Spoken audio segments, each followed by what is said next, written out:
What is up, everybody? So, this is episode 8 of Tunes and Collections. It's actually not really hard to find a lot of people who are into music who also collect things, which I was shocked with because everybody's sinking money into gear because that's your main focus. But we all have other things that we like, and I've noticed that a lot. So it's been good to have everybody come on and show what stuff they're passionate about besides just gear, which does take a lot of money as well. So yeah, we have Chris Hathcock from the Reticent, one of the local guys around here. He's North Carolina, but we count North and South same thing, same difference. We all end up playing together and having a good time and getting to hang out together. It's always great. So, Chris, how you been doing? I've been getting by. Yeah, I've had a pretty rough year so yeah, far, to be honest with you. But I'm here. I'm still trying to get by.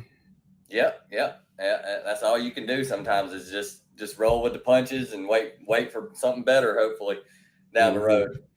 So we're gonna play. We're gonna go ahead and let Chris pimp his stuff, new albums, new shows, anything he wants to go ahead and uh, broadcast and do. I'll blow him up to full screen real quick and let him do his thing, and then we'll play a video called "The Captive" from the Reticent. Okay. Yeah. So the Reticent. I'm working on two records simultaneously right now. Uh, as has kind of become sort of a staple of the band. Their concept records, and so one of them is going to be about a lot of the disorders that I have, and things that I kind of deal with and go through.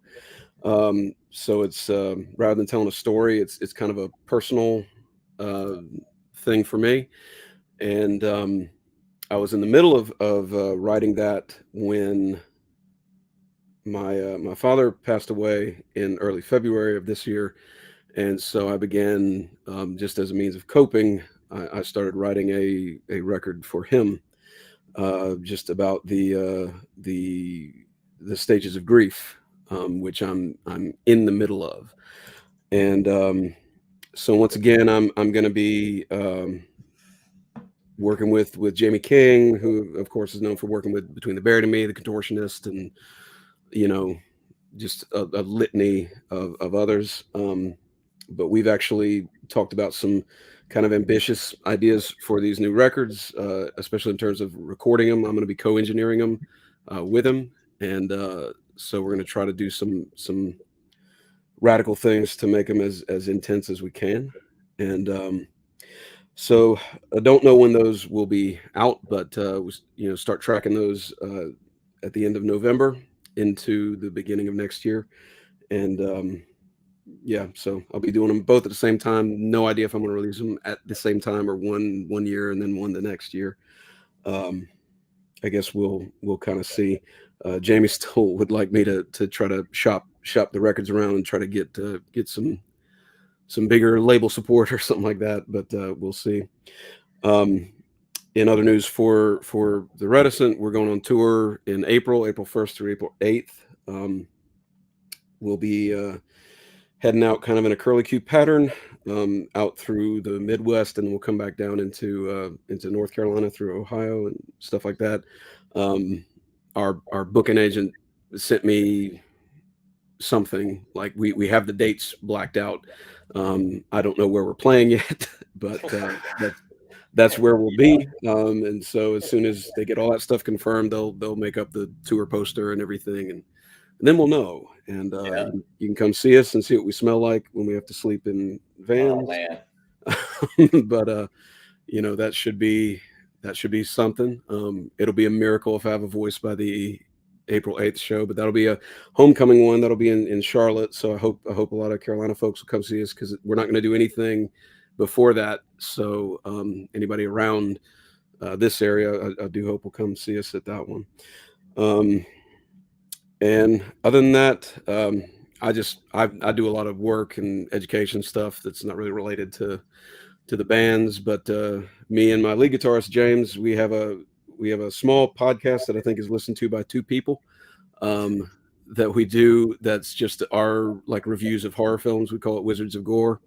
Um, we're terrible about infrequent updates. We've got like 7 episodes recorded. We only put up 3 um, because I wanted to try to like edit things together, but then I was like, man, I'm too busy.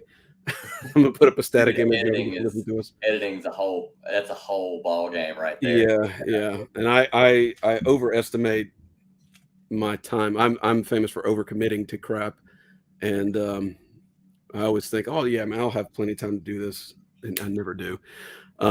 But it's still pretty fun just to do because we do it anyway. We both love horror films. That's one of the things I'm going to talk about today.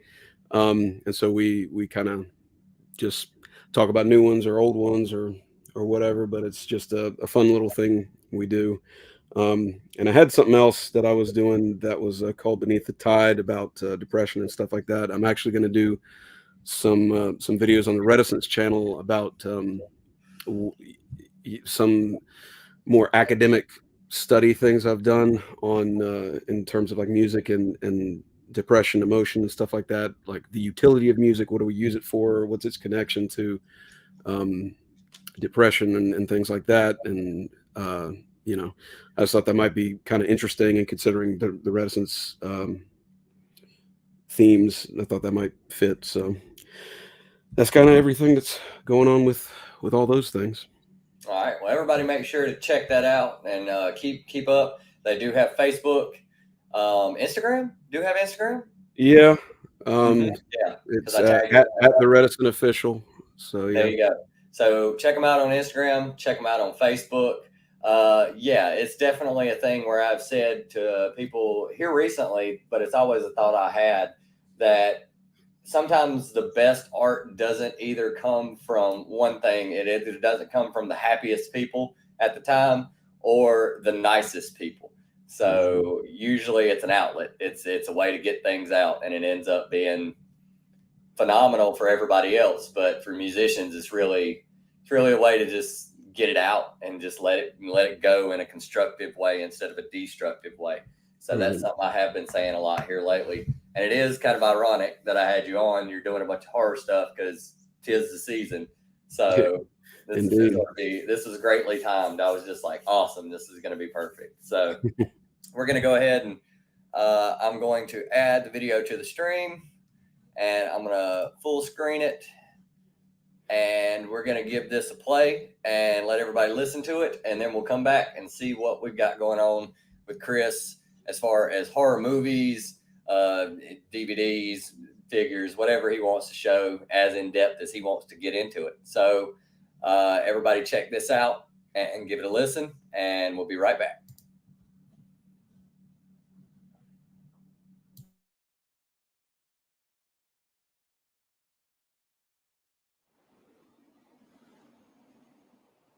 Henry, it's time to get back in your room.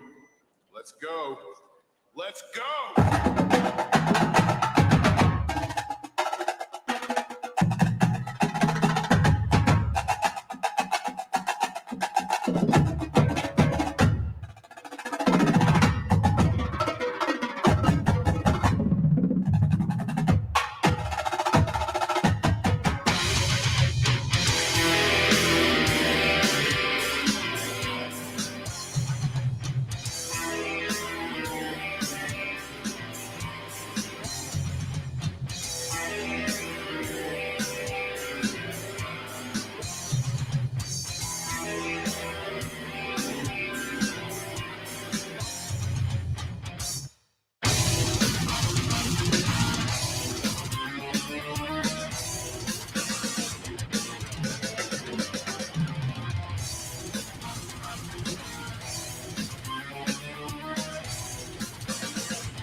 What have you done with my wife?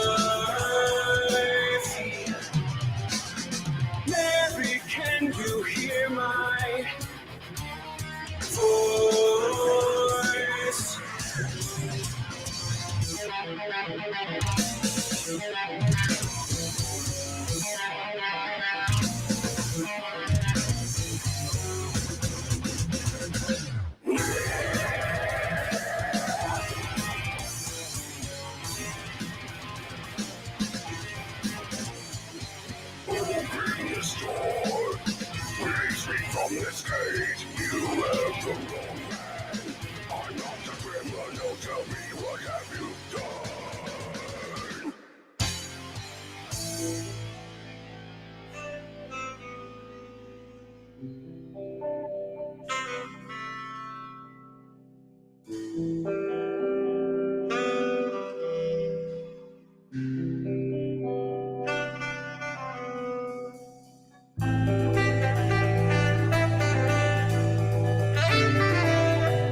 terrifying to believe.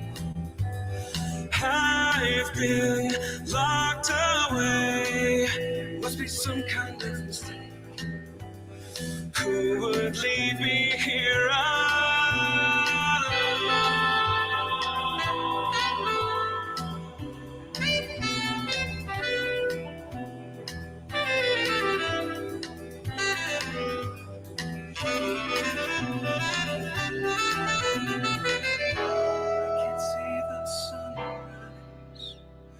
through these walls?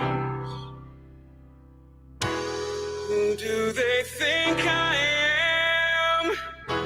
What do they think I've done?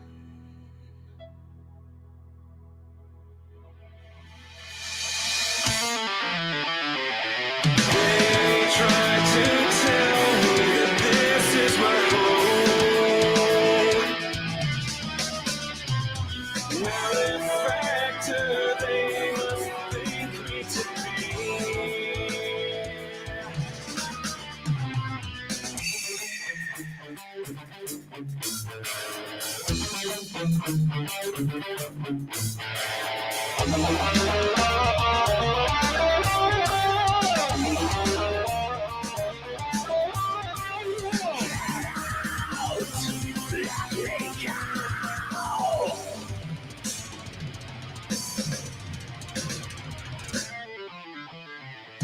How can I convince them that I'm not the one?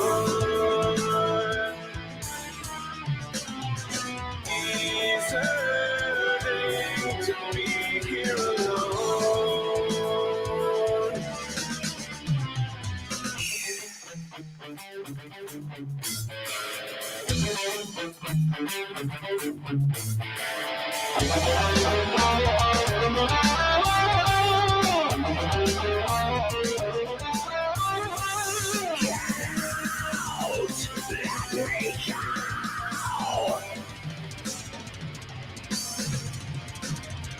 I want to get home.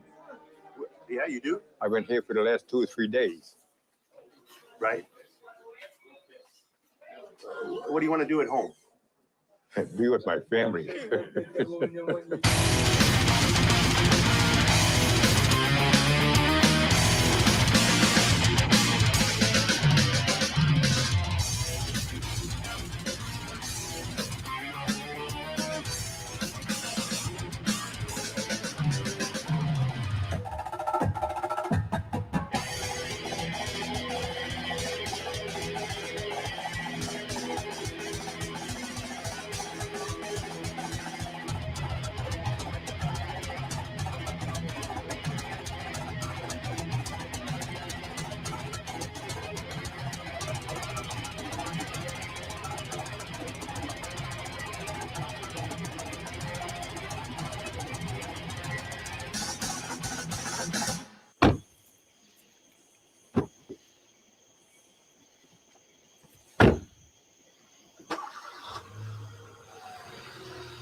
All right, we're back. So, yeah, definitely, that definitely hits home for me, because that's something that also runs in my family too. It's dementia and Alzheimer's is very heavy in my family, and it's something we've had to deal with since I was a kid, and you just have to deal with it. Like there's nothing you can really do about it, you know. So yeah, that's cool.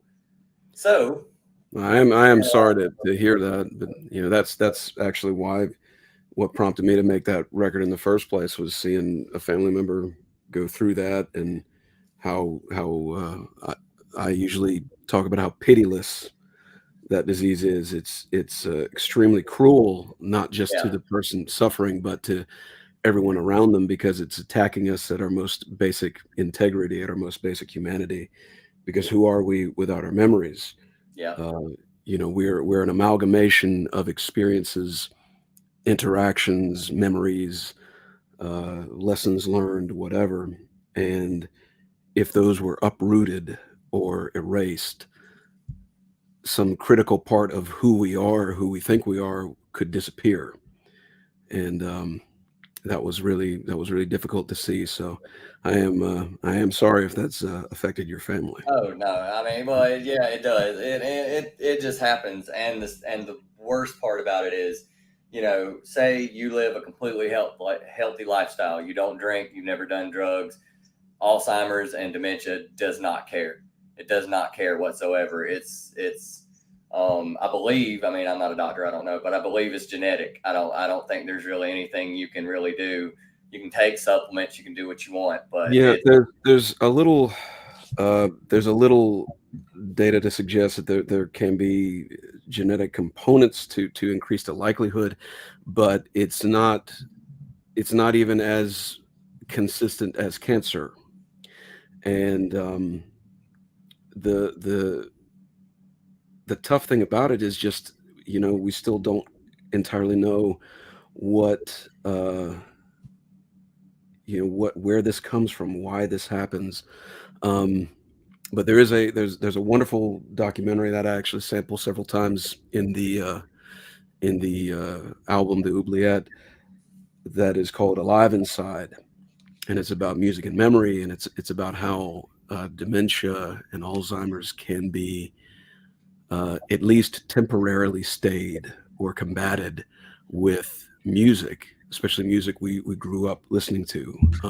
yes, When I've you're heard that. I've actually heard that. Yeah, when you're an adolescent, the music you're listening to, your brain is just beginning a process known as neural pruning, and you're flooded with hormones, and you're very, very you're likely to experience all the music very vividly. That's one reason why the music that we listen to as adolescents affects us so much. We connect to it very deeply. It's the greatest music that ever was. All these kinds of things, Hmm.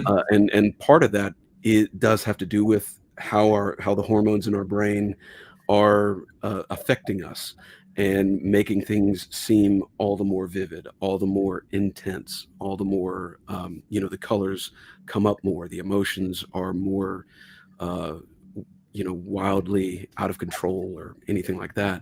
And but also, because of how deeply we feel those things, they take a deep root in our brain. And as Alzheimer's starts to eat away at the axons between neurons, and we lose these lifelines between memories, motor functions, whatever, strangely, music can reconnect some of those. And you can see that in there was a viral clip that went just crazy when Alive Inside came out. This is almost 10 years ago, but of a guy named Henry. That's actually why I named, the relative I'm referencing in my record, is his name was Cyrus. But I called the character in the Oubliette Henry because that viral clip showed a guy named Henry, and he was nonverbal. He couldn't even lift his head up, barely opened his eyes. Just dementia had pretty much erased him, and he had to have 24-hour care, all that kind of stuff. And then they gave him some headphones with some music he liked, and he liked a lot of this old jazz, Cab Calloway, stuff like that. Hmm. And he his eyes became huge, very, very big, very bright.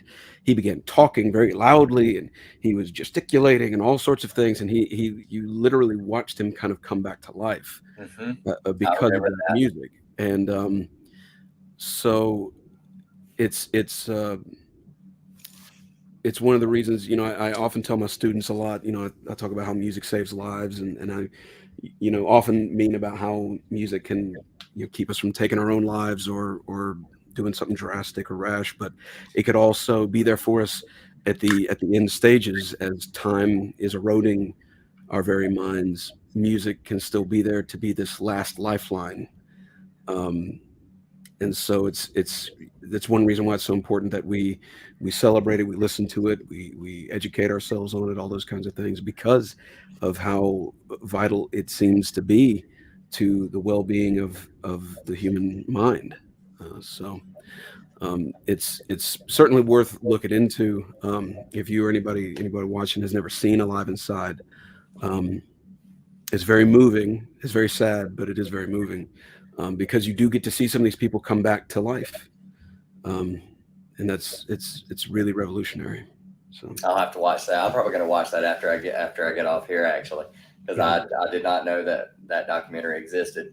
But yeah, I mean, it goes back to the old saying. What's the old saying? Music soothes a savage beast. I mean, it can do that, or it can bring you back, or vice versa. So yeah. So everybody check out the Reticent. All right, and then now the big what do you call it? The big attraction of the show. We're going to turn it over to Chris.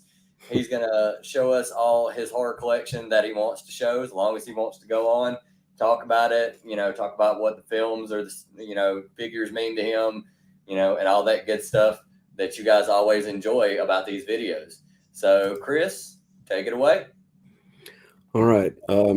So I don't have a way to show the entire collection, because it's actually a room, and believe it or not, even though I have this large room full of stuff, I still have a bunch of crap in storage and other things like that, because I've been collecting horror items since the 90s, and it's been a huge hobby of mine.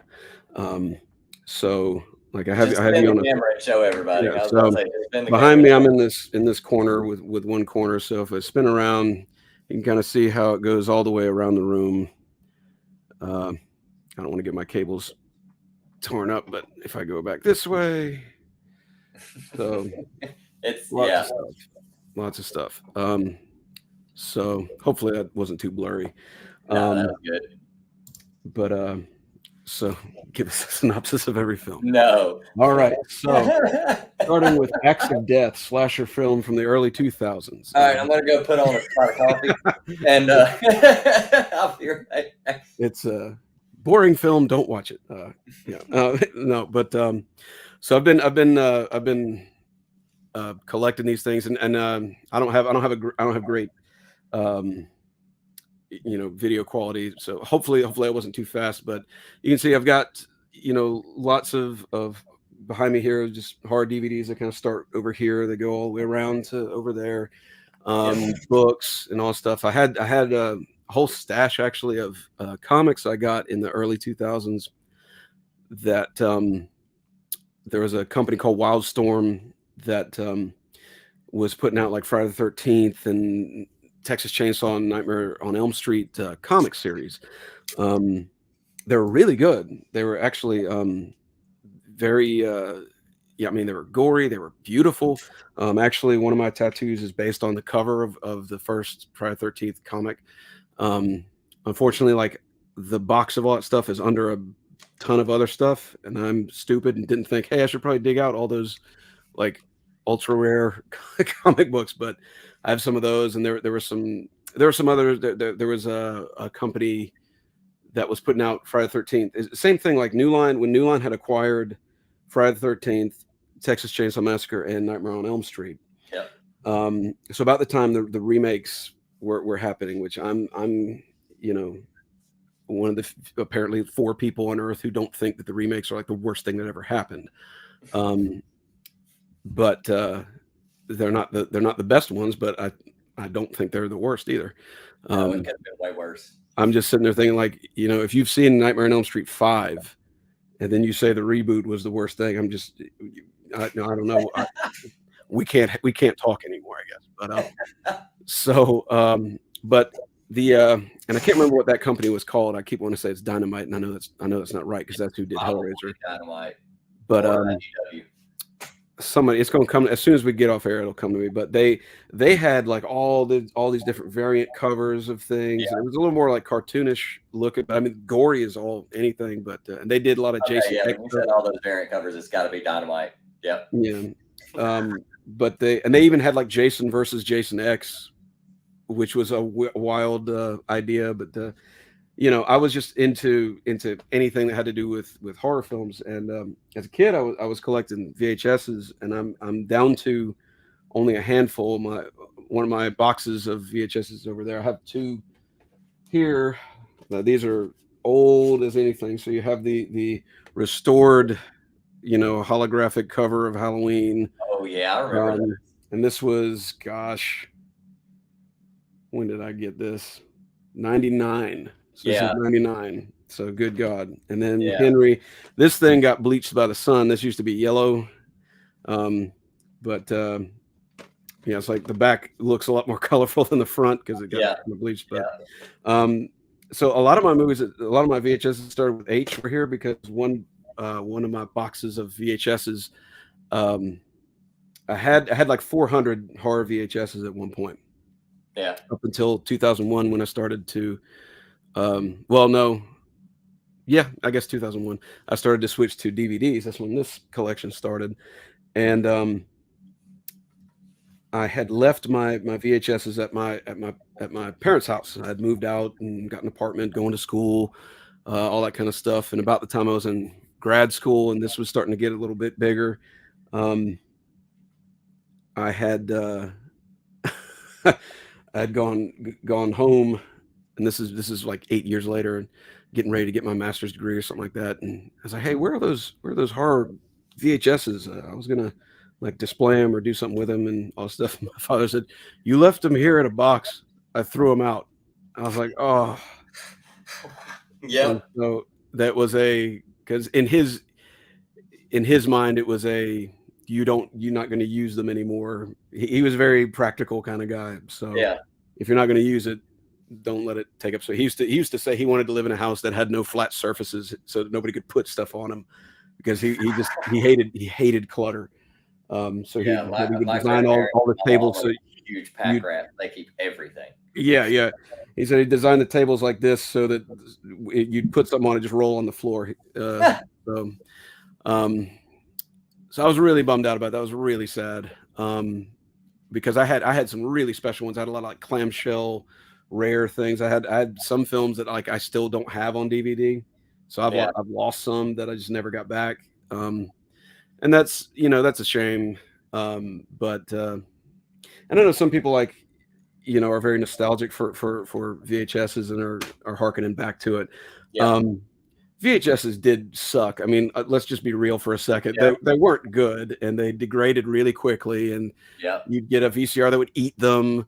They would get all sorts of crap on them. They had a very limited, range in terms of the audio and other stuff like that. And I was thrilled when I got to get to DVDs because even forget about all the quality and everything, just the fact that you now had special features. Because Hellraiser, and even this guy right here, you had like a little making of or some sort of interview or something like that would be after it. Hellraiser had something called the Gold Edition that would go after the feature and all that kind of stuff. And I thought those were really cool. So when these things came out and you start to get like 2-disc editions and director commentary, making of featurettes, trailers, deleted scenes, all this kind of stuff, I was like just super into that kind of thing. You know what I mean? So I started all this stuff, all the DVDs and everything. I started that in 2001. Right now, and because I have a bunch I haven't even filed, I have this massive Excel spreadsheet with all of them on there. I'm supposed to. I've been very bad about updating that. I'm in the 3000s. I don't know what the number is. Yeah. 3,000. The number on the Excel thing says 3,000 whatever. Last I saw. So once I get that stack over there put in, there that'll be. It's funny how collecting anything gets like that because it's that way with comics too. You collect them and then you're just like, oh, I don't have one of these, and then you buy them, and then you get home, and you're like, oh crap, I did have one of these. Why did I even? Yeah. Dude, I have bought the same stupid thing more than once. Like the exact edition, because I forgot I had it. And I once so the if so James Nelson knows this because he's been in this room if he's still watching. Um the amount of horror film, like when you get to, and I did this like around like 500 or something like that. When Yeah. I got to 500, I had to start organizing them. So what you may not be able to see is, let me just grab some. So like this right here, if you can sort of see, I label them. So there's spider films. Yeah. Then you have like insect films. So I bought a bunch of like DVD Yeah. cases, and I would just put white paper on them and just write on the side so that I could organize them based on the subgenre. That's genius. And that way, if I had, and like I don't have people over anymore because I don't have friends hang out with me anymore because I'm an old man. You know how that goes. But the idea was so that you could find the kind of horror movie you like, because it's sort of like take metal music for instance. Somebody says, well, I'm into metal music. Okay, now what does that mean? Yeah. Does that mean that they're into Cannibal Corpse? Does that mean they're into Marduk? Does that mean they're into Bolt Thrower? Does that mean they're into Metallica? Do they mean they're into Disturbed? Like it's sort of you say that, and it's a very generic kind of term. Yeah. And so without fail, you might end up showing them something. They'll be like, well, I don't like that, or that's not what I meant. Yeah. And you have people that do that kind of crap with horror films as well. People be like, I like horror films, I like scary movies or whatever, but they may not always mean the same thing. So to somebody like, to some people, they might love, man, I love jump scares, I love found footage, I love all this kind of stuff. And you have somebody else who's going to be a purist, be like, found footage is the worst thing that's ever happened to horror films. It's only about old school slashers. Or some people only like zombie films or supernaturals or psychological thrillers. Or there are people only like, Asian horror or French horror, Italian horror, or whatever. And so I started to break this up into these categories.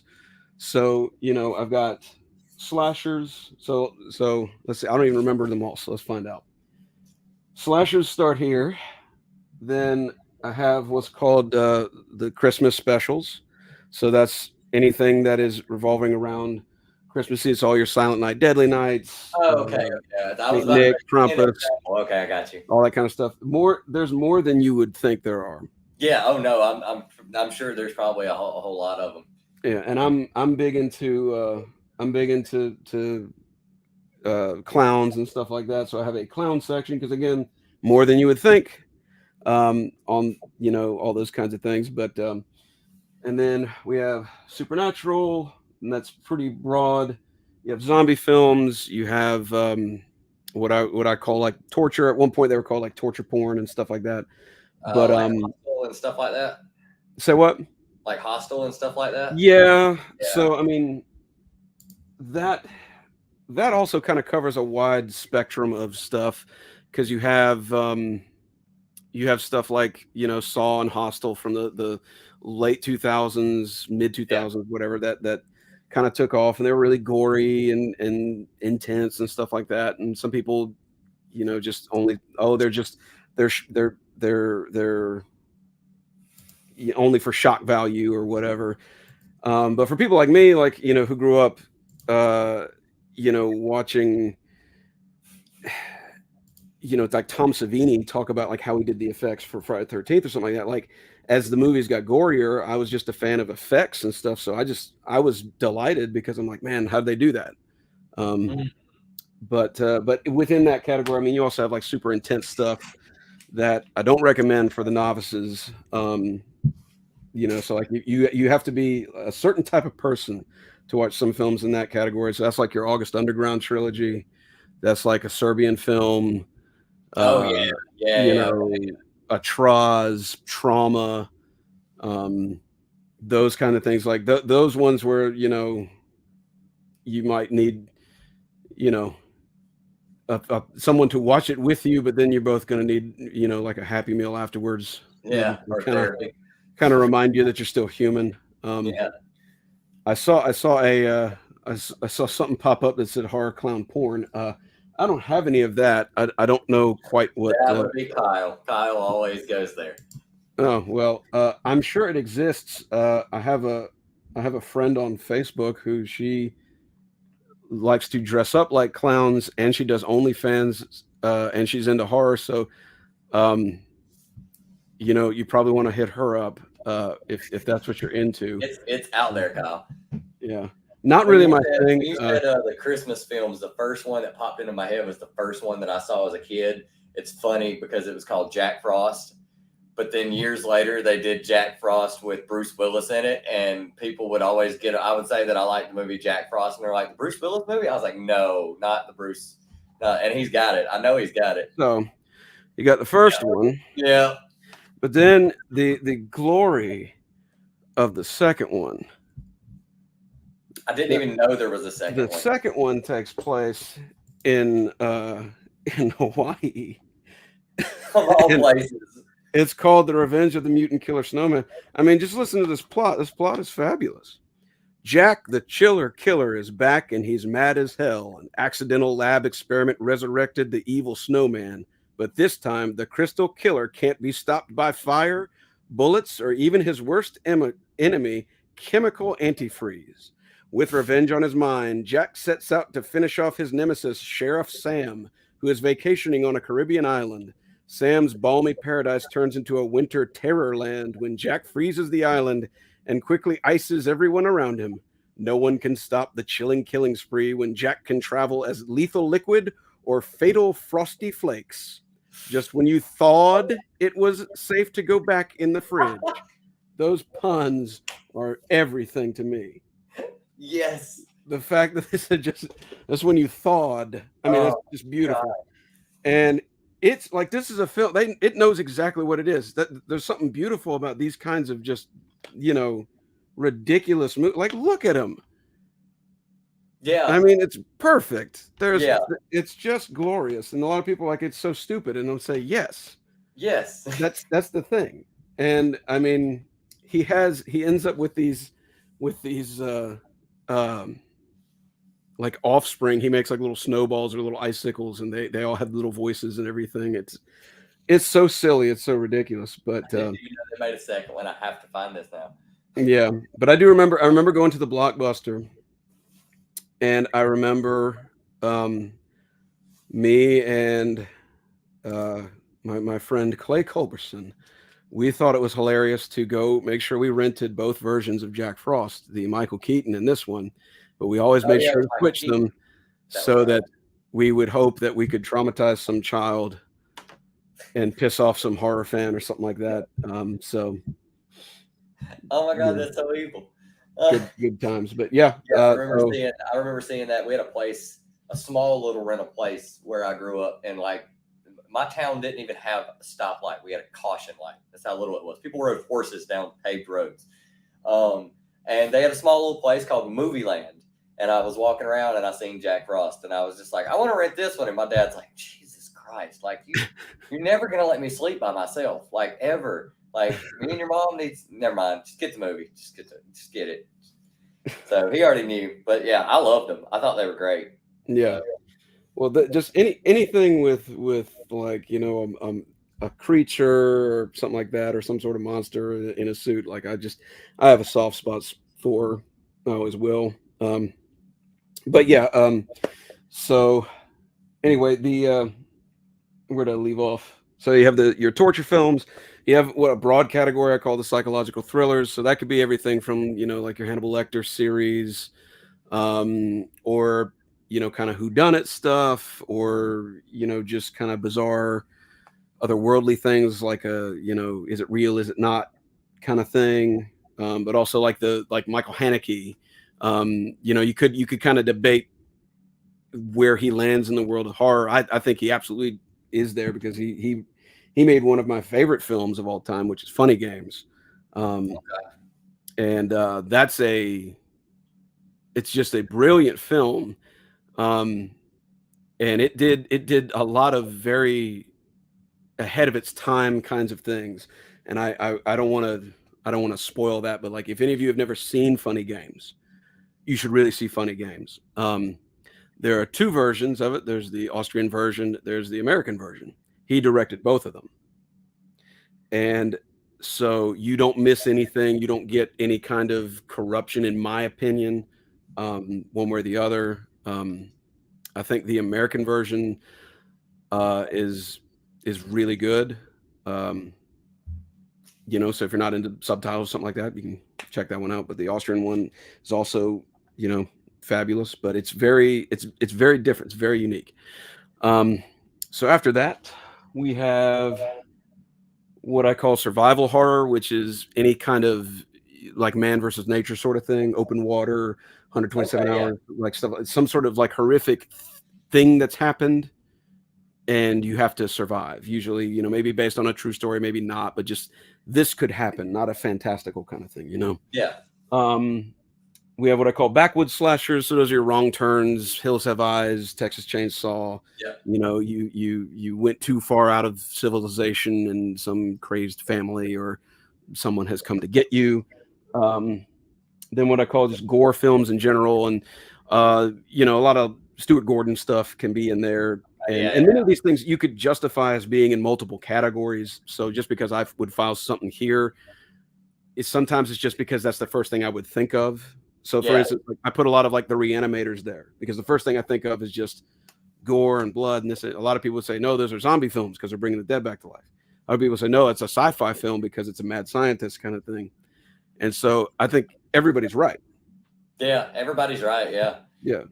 Nobody's wrong. But it's a thing where, you know, Kyle showing his age. And I agree with that. Best horror film ever. The Exorcist. My parents would have definitely agreed with that. Yeah. So, I love The Exorcist. The Exorcist 2 is hilariously bad. And the third one did not get enough credit for everything it did. And then the less said about the fourth one, the better. But so moving on. You've got cannibal films, so you've got your, you know, all the, like the Cannibal Holocausts, Jungle Holocausts, Cannibal Pharaoh, or, you know, if you're, you know, very learned on this stuff, like Make Them Die Slowly. So if you're really into seeing guys get their dicks cut off, like that's a good one. I recommend that one a lot to my female friends when they're having a rough day with their boyfriend or something like that. Just like go watch Make Them Die Slowly. That'll be good times. Then you have monster movies, you have sci-fi horror, you have insect horror, spiders, what I call seafood, which wasn't its own category, but eventually became it. What do you mean seafood? Like, is that like Sharknado? Okay. Or gotcha. Jaws, or, you know, Super Shark. What's up? What were some? Yeah, okay. So I remember when this one came out. Mega Shark versus Giant Octopus. Oh my God! And that the him biting the plane, that totally happened. That is a real scene, and it is absolutely hilarious. And this is just profoundly bad. The CGI is just awful in it, and it just makes it so much better. Terrible acting, terrible music, everything about it. That's what I told everybody I loved about Sharknado. When people would always say those films are so bad, that's the point. Exactly. Yeah. And that's what makes them the best. And I mean, the Mega Shark thing. The great thing about the Mega Shark thing is that it's a series.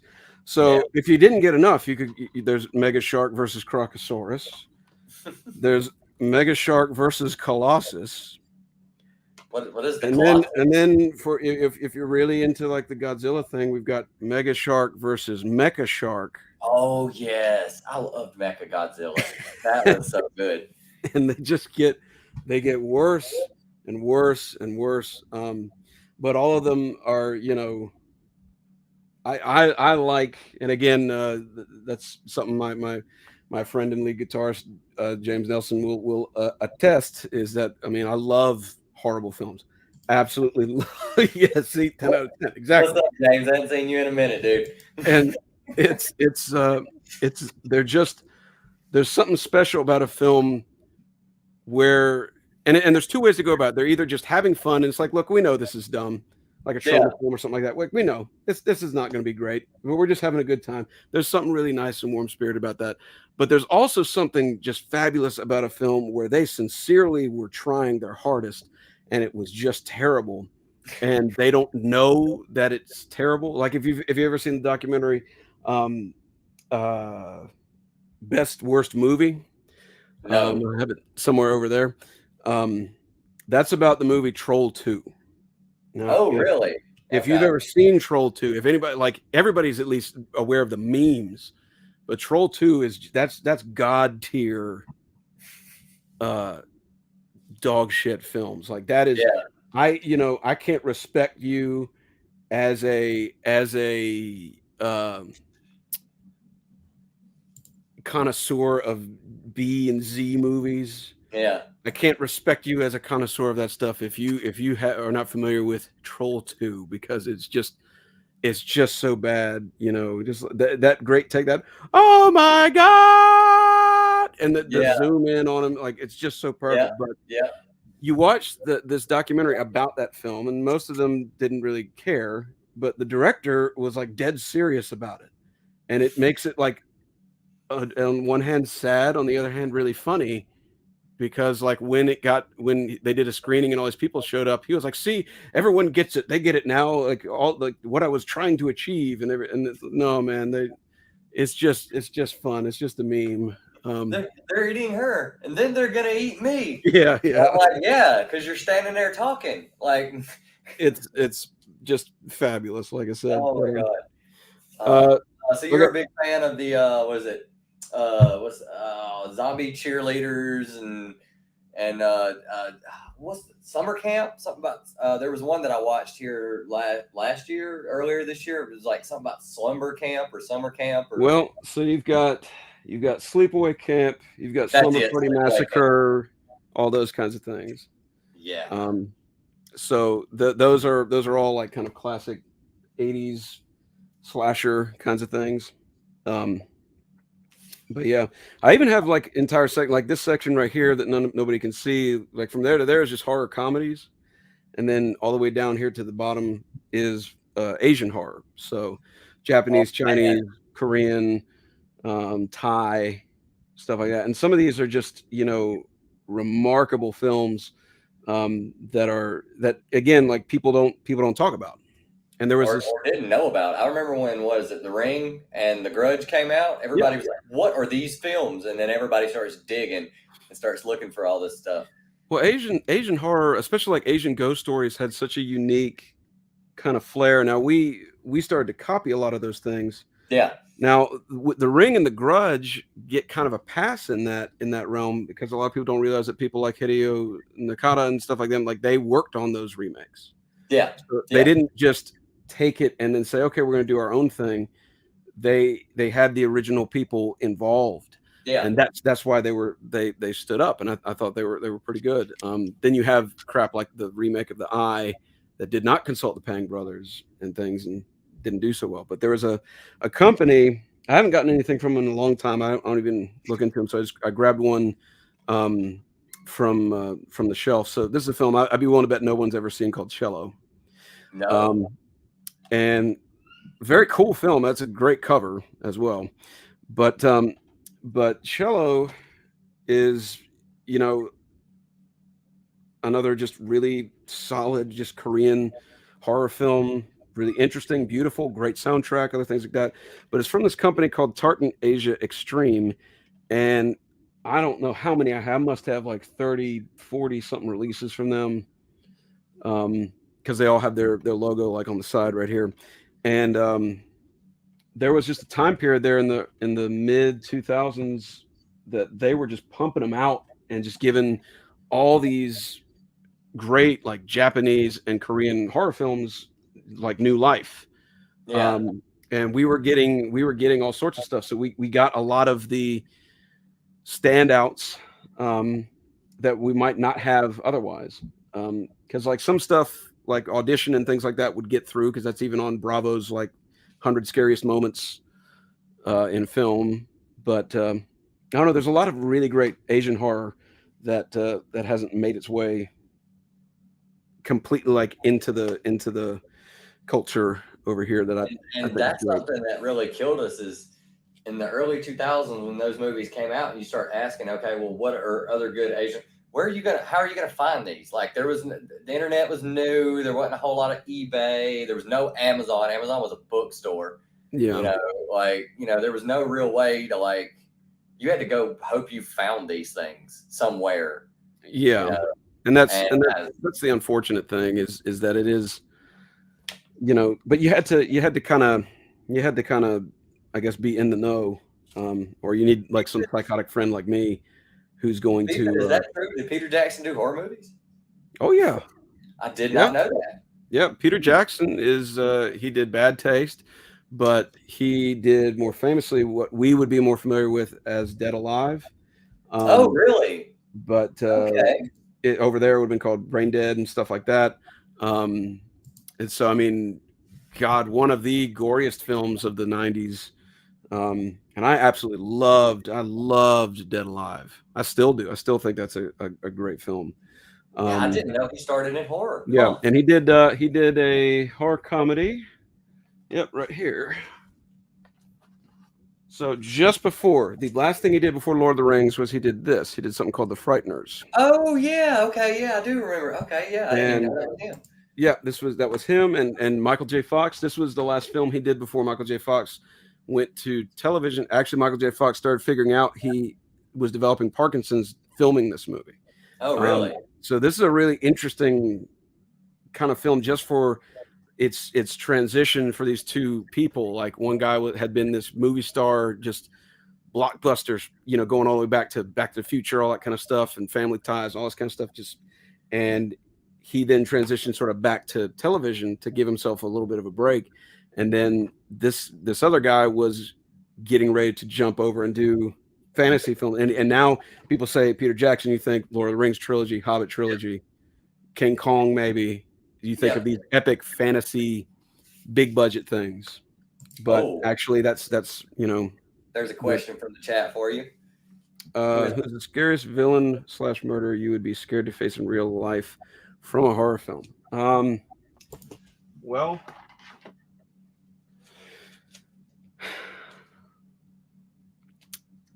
I mean, I guess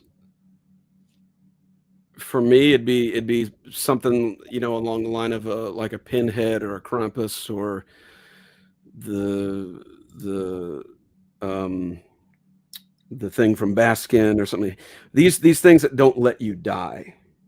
Yeah. Those like you're stuck forever. I don't so much an advantage, can I say, of you growing up with depression and everything. You don't like fear death really. So I don't see like, Michael Myers, he's going to stab me or he's going to break my neck. I mean, how long is that going to last? A couple seconds, maybe. Yeah. Jason. I would probably say, even though people be like, oh, that's a go-to, it'd probably be Freddy, because I love to sleep. So there would be no way to keep me from sleeping at some point. I know I would fall asleep whether I wanted to or not, and then he'd have me. But yeah, Pinhead's definitely a good one. What was the J-Lo movie where it wasn't? I don't even think it was a horror movie. I think it was like that was it. That was terrifying too, because you're trapped in somebody else's dream, or in someone else's mind. And the guy is like a murderer, like a serial killer or whatever. So there's no telling what's like. I mean, it's just coming at you, Yeah. So this one. Yes. And a lot of people, when they think J-Lo, they don't think those kind of movies. And she was great in that movie. Yeah, that was a very interesting film, and that was a very. If you're into set pieces and costuming, because I knew back when I used to direct marching bands, I knew a lot of people that were all about costumes and all that kind of stuff, and they just absolutely loved this film, even if they didn't give a crap about the plot. It was just it's just vibrant and beautiful. It's really quite something. It's I don't know that I would say like the plot is the greatest, but it's the sequences themselves, just going into these dreams, all that kind of stuff that really do make that film. But even then, like this, sort of like a Freddy thing, like they get you when you're asleep, and I'm an insomniac, so like Freddy isn't even going to be able to get to me. So, and I feel like me and Chucky would get along, Yeah, me too. and I mean, I don't If know. anything, I would probably help Chucky.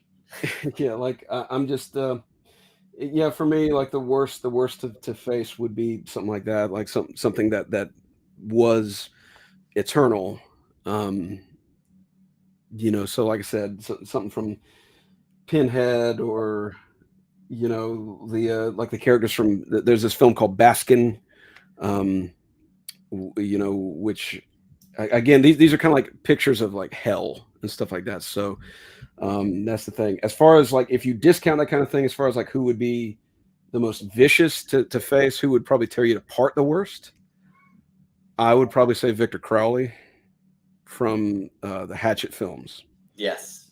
He has my all-time favorite on-screen kills.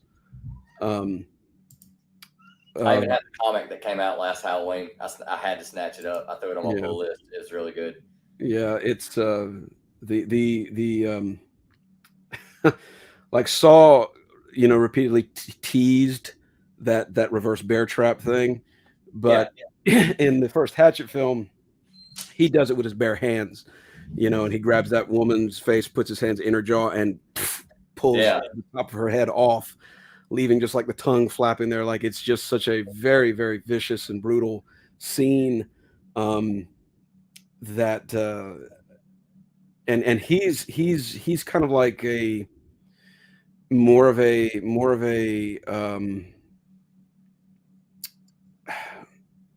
I don't know, he's like the most brutal elements of Jason or Michael Myers and everything, with the volume turned all the way up.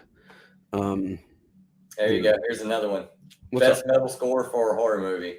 And Gray Man's from the UK. I was on his channel the other day, and I was like, well, like, you guys do have credit for one of my favorite death metal bands of all time. And he immediately looked at the screen and went, Bolt Thrower? And I was like, yes, Bolt Thrower. Yeah, you nailed it. Exactly. It was the first thing that came to his mind. So, best metal score for a horror movie. I mean, I could give you probably one of the worst. What would you say is the worst? So speaking of DVDs and extras, if you go get Texas Chainsaw Massacre, I have the one that folds all the way out and it looks like the chainsaw. Mm-hmm. The music video on that is from a band called Moto Grader, which is I remember that, and I have that. You're talking about that red DVD. Yes. Right? Yeah. Yes. And a lot of people probably won't know this, but the vocalist for Moto Grader is now the vocalist for Five Finger Death Punch. So imagine heavier music, supposed to be scarier, with that vocalist on it. That was probably one of the worst ones, but I can't even say shit because I did go see Moto Grader at Ozfest, and I loved the shit out of that band. And I met dude. He was cool dude. He was chill as shit back then. Yeah. I mean, I don't know now, but I mean, I'm trying to think. I think so I guess it depends on what you mean by the question, because if you mean like metal score, you meaning only metal songs involved, or you just mean soundtrack. The most metal in spirit. I think one of the soundtrack I thought was fun. I mean, it's a very tongue-in-cheek film, obviously, was Deathgasm. It says Texas Chainsaw 3 with Death Angel and Laraz Rocket. Oh yeah. Laraz Rocket. Yeah. Dope Comic says Alice Cooper's Man Behind the Mask. Yeah, I was gonna say, if you like sort of some of that '80s sound, I mean, like Freddy's Dead had some good songs on it. Obviously, Alice Cooper was in it. I think, I mean, to me, like, honestly, like, in terms of spirit, I think like the most metal soundtrack, and it's not metal at all, is Hellraiser 2. Yes. Just that Christopher Young apocalyptic score, you know, especially the first time the Cenobites come when the little girl, you know, solves the puzzle, and they come on either side of her through that archway. And it again harkens back to the first one, but I just thought he just did an even better job in Hellbound. But like that, to me, you just put a few distorted guitars behind that, some triggered kick drum, you know, maybe somebody screaming. You've got like Dimmu Borgir's Wet Dream like sound, like it was just so huge, you know. But you know, there that is. Mm-hmm. So, but I mean, I don't know. What is I the thing haven't really thought behind? about that. I'm more drawn honestly to the orchestral scores. So the movies that come to mind when I think about soundtracks tend to actually be something like that, or they're like super experimental, like Men. That had a really wild, weird soundtrack, and it was integrated into the plot, and I thought that was really cool. And so I like that kind of stuff as well. I don't know. That's a good question. I'm losing my metal credibility, not thinking of better answers. And the worst part is once you get off of here, like you'll be walking through the house, and then 30 minutes later you'll be like, "Damn it! I should have said." Oh, I know, because I was thinking there was some movie I just saw that had like a bunch of black metal on it, like legit black metal bands that I liked, and it wasn't like, you know, like a Lords of Chaos sort of What's up, Warlord? thing, you know, like it was just a part of the atmosphere. Was it that what is it called? Shit, something candy, bad candy, dead candy, something like that. Yeah. Oh man, yeah, like metal is actually like a key part of that. I can't remember what it's called. It's Candy's in the name, I think. But Supernatural film. I'm probably saying it wrong, but yeah, I will figure that out, but I can't remember what it was. Jen said Mortal Kombat. Mortal Kombat. I mean, Tubular Bells for Kyle. So, I mean, I've seen it's really funny when you think horror film or anything suspenseful or dark or anything like that. Hardware had some gore on it. What's up, JD? Yeah, like that kind of goes hand in hand. What Alone in the Dark had like Dimmu Borgir and oh god, like Dimmu Borgir. I think Atreyu was on that. I mean, Spawn's really not even a horror movie, and there was nothing but metal bands on that soundtrack. Yeah. And I mean, and remember the connection between Chucky and Exorcist 3 is Brad Dourif. Remember that the you know, the Dario Argento stuff. A lot of the Italian stuff was scored by Goblin. Yeah. And so you had a lot of this, you know, maybe more like proto metal or proggy kind of stuff. Yeah. But a lot of that Italian school, you know, drove home a lot of that sort of like having more of a rock oriented you know, kind of thing. Megadeth was on Shocker. I mean, Motorhead. Oh, Shocker, yeah, Wes Craven. Yeah. I love Shocker. Wait, was that the one where they did? Was that the one where they did Anarchy in the UK, or did no? No. What song was that? Shocker is this one. Yes. So that's you had the Mortis is a goblin. Yeah. No, Mortis wanted to be that. He just wanted to be that character from Legend, whatever his name was. Blix. That's what he wanted to be. He wanted to be Blix. Are we talking about Mortis from Venom? I'm thinking Mortis from Emperor. Okay, yeah. Or not Emperor, Mortis from his own little thing, but that's what I was thinking. Yeah. Unfortunately, no more Mr. Nice Guy. That was it. No more Mr. Nice Guy. I remember that. I knew it was a cover. Of something that they did. I just couldn't remember which one it was. Yeah. What is the big stand-up thing you have behind you? Oh, that's Sam. So, Sam from Trick or Treat. Yeah. I got him like a year ago. And The Devil's Candy, is that that's it? it. That's the That's one I was it. thinking of. There, thanks to Thank the you. chat. Thank you. Leprechaun had terrible music. I agree.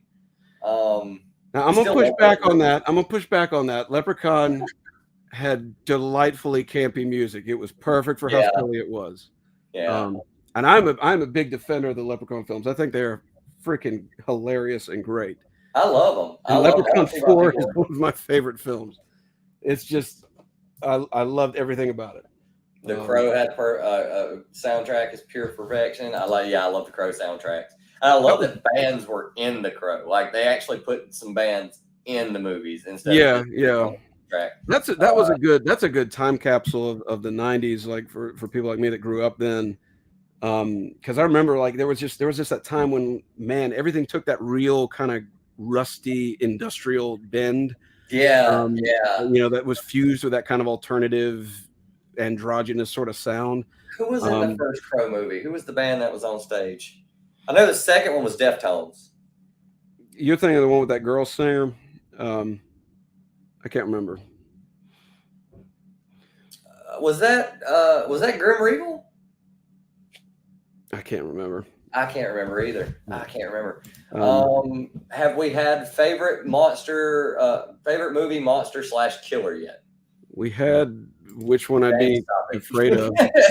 Ace Ventura: Pet Detective. That's the greatest crossover. Oh man. The fact that Jim Carrey wanted them in there. And I wish that they would release whatever the longer cut of that was, where he got on stage and did a bunch of other stuff with them and like sang with them and other things like that, because that was only in the TV cut. But that was pretty funny. As far as like favorite, I mean that's the problem when you get once you pass 3,000. Hell, it did happen to me when I passed 1,000 of these damn movies. Like I can't pick a favorite. Jason Voorhees is really significant to me. That was the first killer that I really followed and was fascinated by in the horror realm. As a little kid, like I had nightmares first time I saw a trailer for like Friday 3 or 4 on TV and stuff like that. And the funny thing is, like I love horror because I was afraid of it. As a kid I was scared, and I began to fall in love with it. But I then really connected somehow to like Jason's backstory of just sort of, he was bullied, he was ignored, he was this, he was that. And I always kind of felt like, if you guys just stayed off his property, he wouldn't hurt you. It was always like, all you people, you're kind of dicks. Obviously they changed, like 8 and 9 and all that kind of changed, but originally that's what it was. So Jason's special to me. Wasn't there? I'm trying to think. Wasn't there an instance in one of the movies where he left somebody alone? Like, he didn't actually kill somebody because he kind of like, no threat. They haven't done anything to piss me off yet. So something they sort of like touched on was maybe this idea that he sort of identifies with kids, because he sort of hesitated with kids in more than one. And more famously is when Corey Feldman had the whatever it was, the bald cap or whatever on, and he was like, "Remember, Jason," and he was kind of like saying, like, I'm you, I'm like you. And Jason was kind of drawn to him. He just started reaching out to touch him. And then of course, like, Alice put on Jason's, or not Alice, sorry, blanking, but whoever it was in part 2, like, put on the sweater of the mother and stuff like that. Yeah. There are plenty of things that kind of slowed him down, and to me that they sort of represent that Jason was kind of like rage. That's what Jason was. And so if something came to short circuit that, he would pause for a second, he'd get confused. And I think that was really compelling. I wish they would have done more with that. I know, and I get what Adam, what's his name, tried to do with Jason Goes to Hell, like I understand where he was going with. I don't think it was particularly a great move, but I appreciated him trying something different. He did not try to do the same thing again. But the subtext of Jason is just this force of nature that is rage and vengeance and stuff like that. That really, I don't know, I identified with that kind of thing, and I like that. But I mean, Kyle wants to know what category you would put Faces of Death in. So Faces of Death, I guess it's kind of like I guess you could put that into like the gore category, or like shock category. And I mean, Faces of Death was largely fake. Traces of Death, was the more real one, and I have all 5 of those. Because I mean, back in the day, like that's where you went to see the hardcore stuff. And I mean, they're not really great. And God, Traces of Death had like those awful intros with that, and now we're gonna see, like, just really kind of, I don't know. Even back then, it was like this thing I watched because you could get me to watch something just by telling me it was banned somewhere. I didn't even care if it was good. If you told me no one wanted me to see it, then I was super excited. I will say that Jason X was one of my guilty pleasures because I still love that movie. When I heard Jason in space, I was like, I'm down. That's it. That's all you got to tell me. Jason in space, I'm down. That's got some of his best kills. It's got just a lot of really legit funny lines.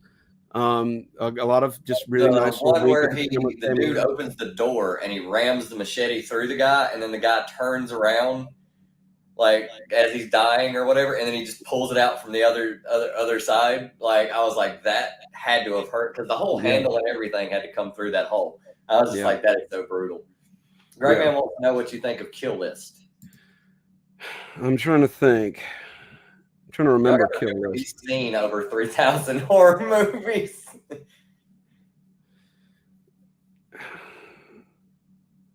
Kill List. I'm trying to remember. I think you're talking about the thing from 2011.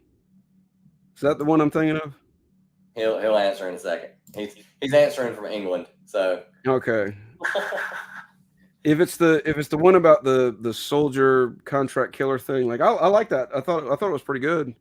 But I think I have more. See, that's the problem. Also, when you get all these different films from all over the world, you have a ton of them that have the same name, and that makes things really really kind of complicated sometimes. Who's your favorite vampire, and why is it Ragu from Subspecies? Well, see, Jen and I have a special connection with Subspecies, and it is not Radu, but he does have the greatest fingernails. He has a and just like so many of those full moon films, like full moons films. British movie, Killer for Hire. So it is that one, the one with the ex-soldier. Yeah, I think Kill List is really good. I liked it. He's probably seen Scent. Like I said, he's got over 3,000 movies in his collection. Yeah. Speaking of Scent, by the way, here it goes. There's another film related to Sense of Smell that no one ever talks about that I really like. It was called Perfume. Oh yeah, with Dustin Hoffman. I've never seen it. It's a long film. It has a great ending. It's very dramatic, but I think it's called Perfume, the story of a murderer, something of a murderer. So it's very tame. It's not super bloody, but it's really interesting and just beautifully acted. So there it is. To go back to the vampire thing, let me look at my vampire section. My favorite.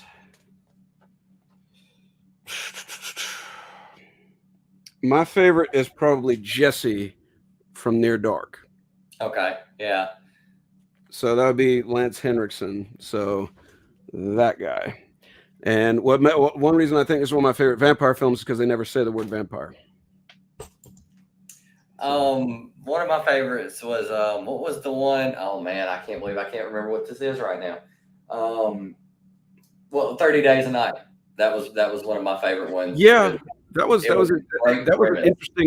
interesting use of vampires, almost as kind of like the 28 Days Later zombie thing of these frantic, ferocious kinds of things.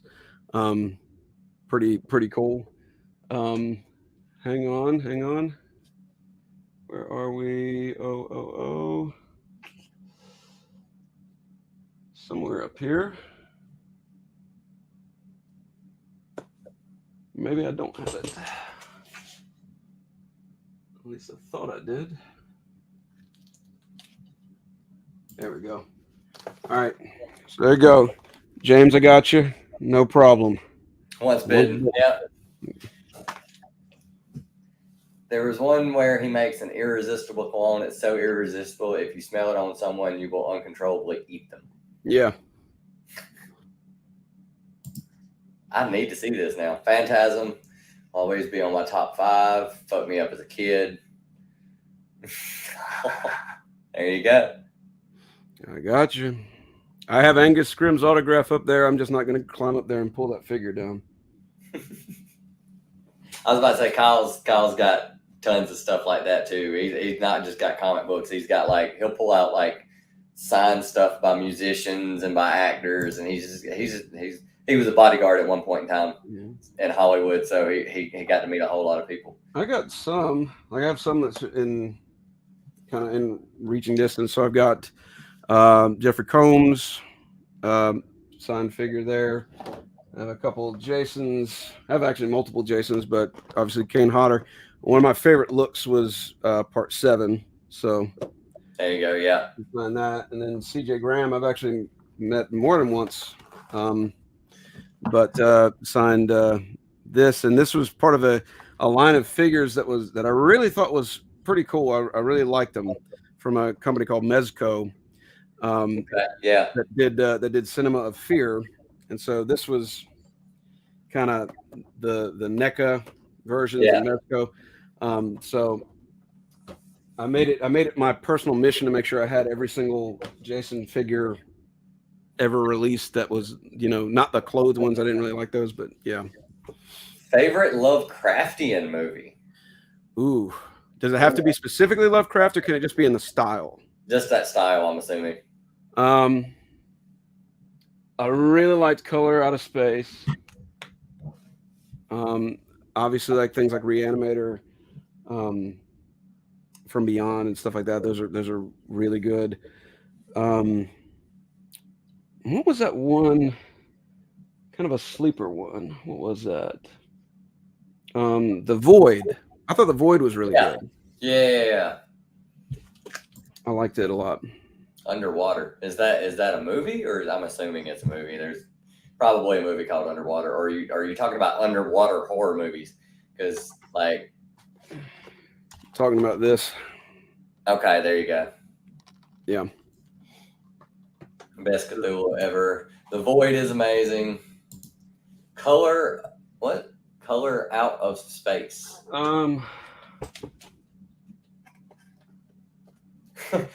Jen says she's gonna watch Near Dark after this now. This one. Oh yeah. I remember The Thing fucked me up as a kid, because just the fact that this thing was a shapeshifter and it could be anyone, that was terrifying, because you could be like, oh, there's my best friend, and then you turn your back and he tries to kill you. So, man, I'll tell you about everything John Carpenter touched in the 80s. I absolutely loved. Yeah, I absolutely loved. And for Wes Craven with me, everything he touched, which was my jam. Yeah, in The Mouth of Madness, that's a wild ride. Again, that's kind of it's one of those things, sort of, Jacob's Ladder, like these almost unmaking of your mind sort of things. Yeah, really good. Yeah, there are other, The Thing did not get appreciated the way it should have, but also you had Big Trouble in Little China. I thought that was an absolute wonderful film, so much fun. Oh my God. and it really wasn't. I mean, it had scary moments, but it had that like mythology thing to it as well, where everything like had a these were all like ancient gods and stuff like that. Yeah. That kind of thing. You were fighting like ancient ancient entities that had been around for forever and stuff like that. Yeah. And then Mortal Kombat like unrepentantly like ripped it off. Yeah, pretty much. Yeah. I don't blame him. Like I would have loved to play as those 3 storms or whatever. What's your favorite 80s horror film? You pick the genre. Oh shit, man. Yeah, I know, right? 80s is a special time, man. Yeah, 80s is so really good. Special. Everything that's like, people classically think now came out. Then Texas Chainsaw, Nightmare on Elm Street, Friday the 13th, Halloween. Halloween, like all that stuff. So I'm gonna throw out a couple things. I'm not playing by the rules, but I want to throw out a couple 80s staples. So obviously, like The Thing, Big Trouble in Little China, that kind of stuff. The Carpenter things. Friday the 13th, 4.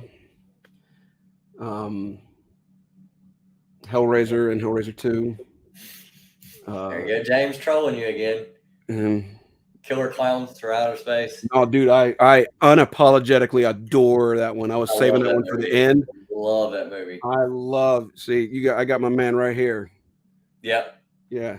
I absolutely love Killer Clowns from Outer Space. That is the film that kind of got me going. For a lot of that stuff. So Killer Clowns from Outer Space is, man, it's so perfectly 80s. I'll even go one further. I'll go further back. It's really campy, but it's one of my favorite movies of all time. Attack of the Killer Tomatoes. Oh yeah, I have all of those. Fucking love that movie. Yeah, so much. Those are Sutter Kane. I'm aware of Sutter Kane. I have not read. But yeah, Norton Rad said the same thing I said. Attack of the Killer Tomatoes. Love it. Mm-hmm. So good. I don't know. I could keep going on that 80s thing, but those are some that just immediately come to mind.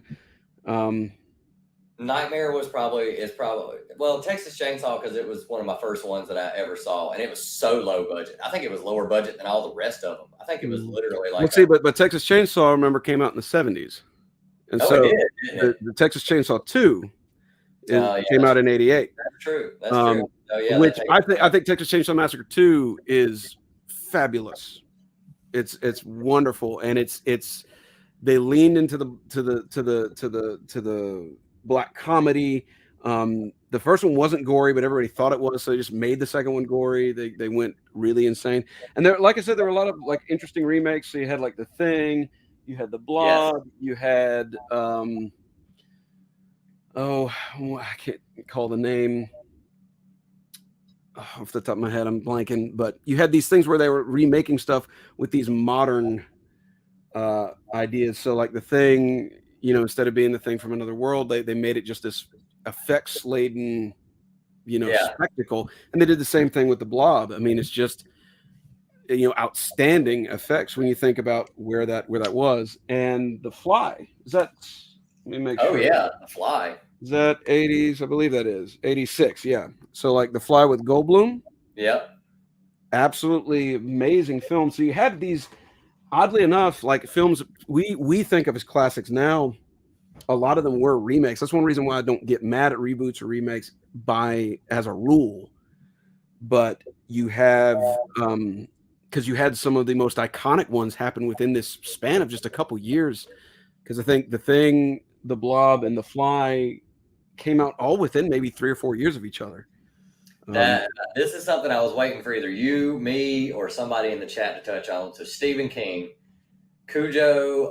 I loved, what was the one, Langoliers, where it was like the things that were eating existence and stuff. That was terrifying, because it would drive you insane to know that there was something out there eating existence and you just couldn't do anything about it. Yeah.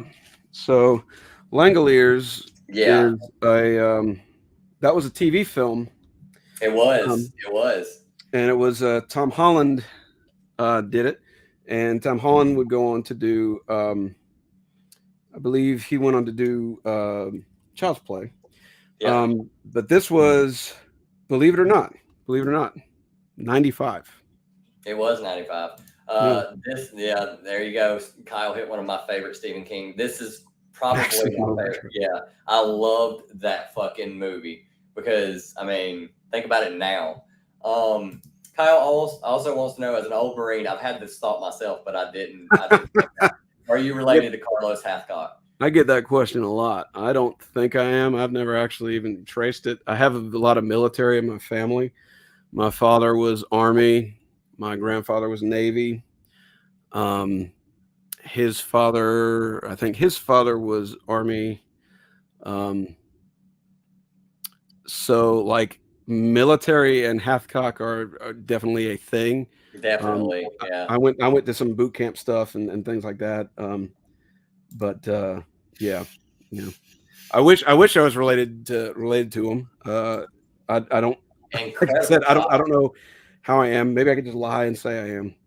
Um, Do you have a horror film that makes you uncomfortable, makes you look over your shoulder all the time? that's not a bad question. That's not a bad question, and there's a few that's made me do that. Yeah. So I'll tell you a story. I've been chasing, trying to get afraid for a long time. So I went down the rabbit hole, which you need to be careful if you do it. But how I found out about things like Serbian Film, 120 Days of Sodom, I Spit on Your Grave, all these kinds of like really intense things, Irreversible, whatever. Was I was looking for like just disturbing stuff because I couldn't find anything that would scare me, like I was scared when I was a kid, like something that kept me up at night and just, oh my God, something's going to get me. But in 2015, I want to say, maybe 2014, no, maybe it was 2015. My house was broken into. Yeah. And the place was ransacked. Like this room right here was like annihilated. Like they just knocked stuff out. There were things my students had made for me. My students had like painted little Russian dolls of horror icons for me. They were smashed, and I had to get them remade. All that kind of stuff. And it was real surreal. All the televisions were gone. My wife's jewelry was stolen. My one of my guns was taken. Like it was not good. It was very bad. And if you've never had like your home robbed, and I mean like ransacked, not just like someone came in and it's like, wait a second, where's my computer? Someone took my computer, like broke stuff, like malicious almost. Like they're just, let's just get it out of the way kind of thing. Yeah. If you've not had that happen, like it because like the mattress was flipped over, that kind of thing, like it messes with your head when you see somebody has like been where you sleep, and done something to it, and you don't know who they are, you don't know what they're doing, any of that kind of stuff. And so the first film that we watched after that, let me see, where is it? It's right here. So I watched this film. We watched it within like 48 hours. It's called Hangman. Yeah. I've not met many people who have heard of it. Kind of a found footage thing. Jeremy Sisto. Good film. But it was about a guy who broke into these people's house. And they came in, the place was ransacked and everything, but he was still there. Oh, yeah. Was that based on the there's a urban legend about that. It happened in Germany or something like that. Yeah. So because it's based on a thing. He was living in the attic watching them. He set up cameras, like, so the footage you're seeing is him filming them. Yeah. And their security cameras and stuff like that. And it's a good use of it. And it's a slow burn thing. Like he does little things to mess with them. Like he drinks their milk or orange juice and spits it back into the thing, so they'll drink his spit. Yeah. He just does all sorts of really screwed up things, but for whatever reason, that like got to me because my home and my sense of security had been so violated. And it's not that like, you know, oh, I couldn't finish it, but it had me very nervous because we still had plywood across the back door. Yeah. And it was at the end of it, you know, I remember we were just like, that was a bad idea. We shouldn't Yeah, have it was watched a bad that. idea to watch that movie. That was not the one to watch right now. I've But never I been mean, scared of werewolves because I kind of want to be one. So that would not be a thing for me. Best horror twist ending other than Sleepaway Camp. best horror twist ending. The one where the killer woman is actually a guy. Yeah, Camp thing. Yeah. Which I did not see coming when I first watched that movie. I was just like, why didn't I see this coming? You know, but it's tough. It's tough to talk about like twist endings. I think sometimes because you give it away for people who haven't seen it, and I hate that. I've had twist endings ruined for me. Just say the movie. I mean, the first time I saw Saw, I didn't see that ending come. Yeah, that was a really good twist. And I'm not going to say what it is for anybody who has not, for some reason, seen Saw. But if you've not seen Saw, that was one of the first times where I was like, "What the fuck just happened?" You know. Let's see. The monster that holds his eyes was scary. Oh, Pan's Labyrinth. Oh, yeah. Guillermo del Toro has such a great vision for like the horrific side of fantasy. He's really got just absolute. He's just a master of that kind of thing. I mean, that's why I wonder, because he was tapped to do The Hobbit. Yeah. And he didn't, but I wonder like what the Hobbit films would have been like with Guillermo del Toro, especially like Mirkwood and the spiders, you know, the children of Ungoliant and stuff like that. Like, what would they have been? Which I think there were. I liked the spiders in the Hobbit films, but it's just one of those things of like what that would have looked like if you had someone like him on there. Maybe it wouldn't have been drastically different, but I will say this: the guy who owns twist endings for me is the guy who's known for it. Like that's all he does is twist endings. He's got a new movie coming out, M. Night Shyamalan. Mm-hmm. First time I ever saw was The Village. Mm-hmm. Yeah, the first time I saw The Village at the end of it, I was just like, "What? Like, where? Like, yeah, that freaked me out." The Village, you know, is all right. Like Shyamalan, like I don't know. I'm kind of hot and cold on him. I liked Old. I did. I thought Old was real interesting. I never got to experience. The Sixth Sense because everybody ruined it for me. Oh, really? So I didn't get when I saw it. I already knew everything. So I was about it to was say, just. Did I get it ruined for me? I think I did. I think somebody told me the ending. Yeah. Yeah, I think it was literally like we were going to go see it after, like when school was out, like one Friday night or something like that. And somebody at school had went like Tuesday when the movie came out, and they came to school, and it just made way around to me. And I was so pissed. But I thought that Old was really good. I didn't hear anybody talking about it, but it wasn't perfect, but I thought it was real good. I thought that the little Unbreakable trilogy, with Glass and Split. I think Split was fabulous. I've not seen it yet. That's really good. What the hell's his name? Someone in the chat will know. I can't remember. The star of that. He was also Professor X in some of the X-Men films. But man, I'm just God, I'm drawing a blank. Patrick Stewart? No. The like he was in the like First Class and those not the. Yeah. What is that guy's name? It's like James something or James something. James McAvoy. McAvoy. Yeah. McAvoy, that's it. Yeah. He was outstanding. He did a really good job. Split was definitely one of the best ones there. Hammer, was that the one where the guy killed everybody with a hammer? No, Hammer films are like Christopher Lee, Peter Cushing. Okay. Um, Gotcha. Hammer was a company, and Okay. they made Hammer films were known for Why am I really not shocked Christopher Lee's gothic involved in imagery. that?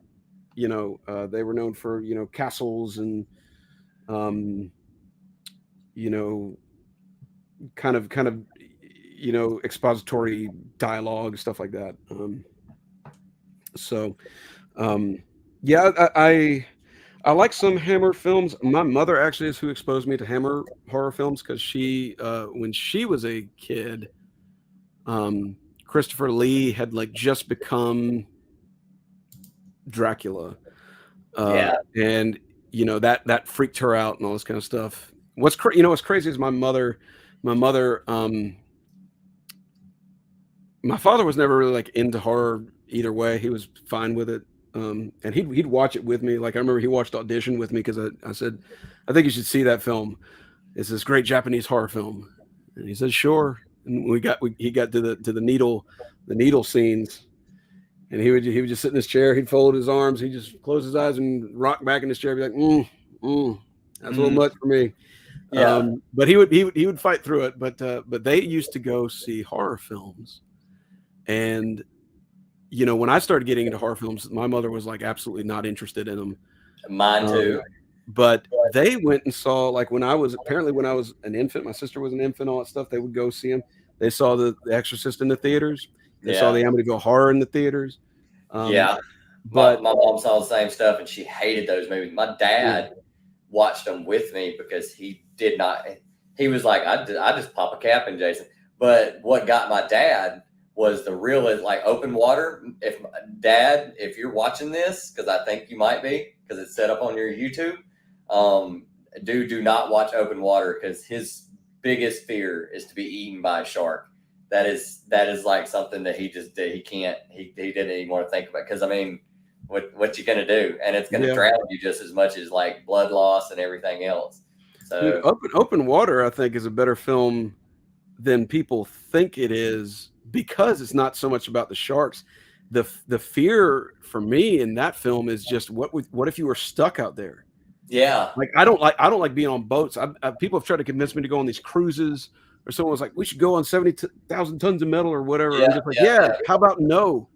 Because like I it's a thing of like, I don't get seasick, but I get like terrible anxiety if I'm at the point where I cannot see the land. Yeah. Like it just freaks me out. And I can fly everywhere. I can do all this other kind of stuff.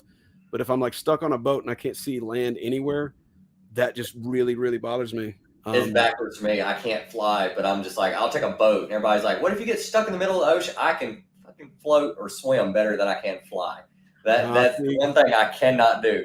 If the plane goes down, I'll incinerate. It's over quick. If I'm stuck in the middle of the ocean, that's a slow, painful thing. Goes back to that Hellraiser thing. I'd rather Mike Myers just snap my neck rather than suffer that whole time, Yeah. So, what's your favorite horror movie out in the past couple of years? Human Centipede was terrifying. Favorite horror film that came out in the past few years. I mean, I've seen a lot of really good ones this year, to be honest with you. I was really taken with Smile. I thought that was really good. Yeah, that was terrifying. Yeah, I know some people that just absolutely hated it. I know some people that loved it. For me, like the mental health undertone of the whole thing, the suicide undertone of that thing, like hit really close to home for me. So like I felt really connected to it. But just great use of jump scares and other stuff like that were for a purpose rather than just fake outs and stupid stuff like that. And just a genuinely good, fun horror experience. So I thought Smile was really good. I thought Pearl was really good. I think X was really good. I was about to say, those are the movies that, like, when everybody was saying earlier about what's your worst movie, like, was it like villain or thing or whatever movie that makes you look over your shoulder, it would be stuff like Smile, because you think you might see somebody smiling out of the corner of your eye like that, and then you turn and then they're normal. Or that's what I liked about their marketing technique. Yeah, there's people at baseball games to smile at the camera. Yeah, Exorcism of Emily Rose. Remember that, where she kept seeing people's faces distort.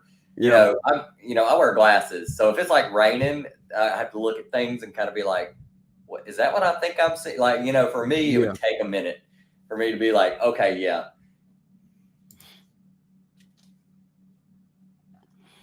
Yeah, see, I agree. Mm-hmm. And I mean, Fall looks absolutely terrifying. I can't even go see Fall. I can't even. Like, dude, I'll throw up everywhere in the theater. Well, there's just a lot of I don't know. And two of the films I just listed were from Ty West, like X and Pearl. But Ty West, and I really do hope he's going to get some more attention, because he did a film called House of the Devil, which is somewhere over here. There it is.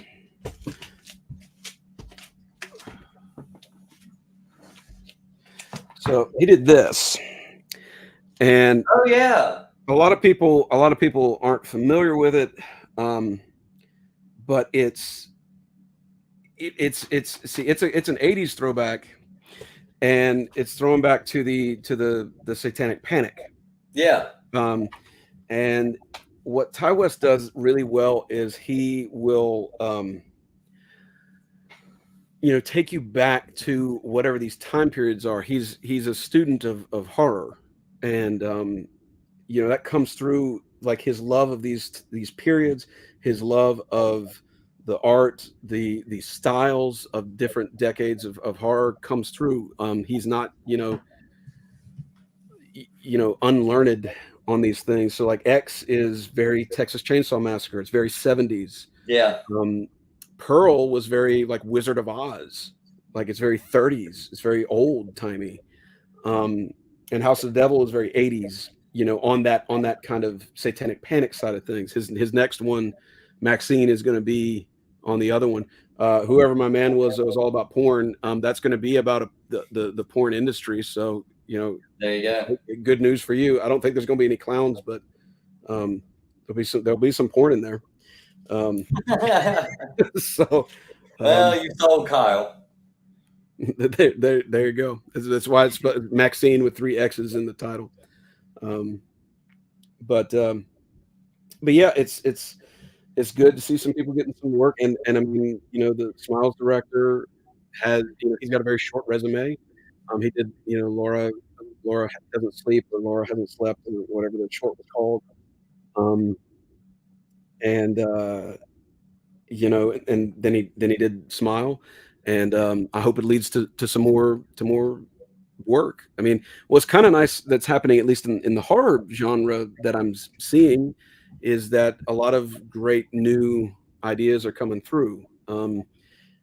And even like the reimaginings are, very respectful and pushing it forward. Like, what I've heard about the Hellraiser thing, I want to see it. I don't have Hulu, so I can't, but yeah, and as a collector, like I'm gritting my teeth, like, man, if y'all don't put that shit out on Blu-ray, I'm going to be really pissed off. Because like I got tons of Hellraiser things. Like I have this, so I've got what was called the Scarlet Box, Oh. But this was just the first 3 films, but also had some like documentaries about stuff. But it was just a gorgeous, collection, and it's only the first 3 films like get any of that treatment. The rest of the sequels, and most of them are inferior, I'll give you that, but they all deserve a little love here or there, except for Revelations, I think, it burn. But the rest of them are all have something to be said. We just had this discussion at the very beginning about the VHS tapes. Well, like I said, look, I appreciate and take like films like VHS that are using the distortion, the limitations of the medium as a part of it. But we were talking about the soundtrack to Hellraiser a little while ago, and how monstrously huge Christopher Young's soundtrack is, and how they look when they come in and everything. That there's something about being able to hear that on a good sound system, in every, you see every detail of Doug Bradley's makeup and all that stuff, as he says those lines, and to really feel like that low end of his voice that gets cut off in the VHS and all that stuff. And it's a thing where, and I got a buddy who he started I guess like a cassette pressing business where he's doing like re-releases of death and black metal on cassette tapes, and it's really true. It's really this, and that's fine. That's cool. I don't have any issue with that. Like, but I like being able to see more colors or hear more sounds or do more of this or that or the other thing. Like I just do. I It's don't think it not. was a It is thing. not to I say think that it was there's like not the charm. opposite. It's Yeah. the opposite of what people say when they say like I like vinyl versus liking CDs. It's the opposite, I think, with movies, because with VHS you lose some stuff you can't get, but on Yeah. it's the same way. Because like I don't have a vinyl player, but I actually have some vinyl here. Like this was a gift to me. This is actually a Hellraiser soundtrack on vinyl. Nice. So really cool, really fancy thing. It's called the Box of Pleasures. Where's J2 when I need him?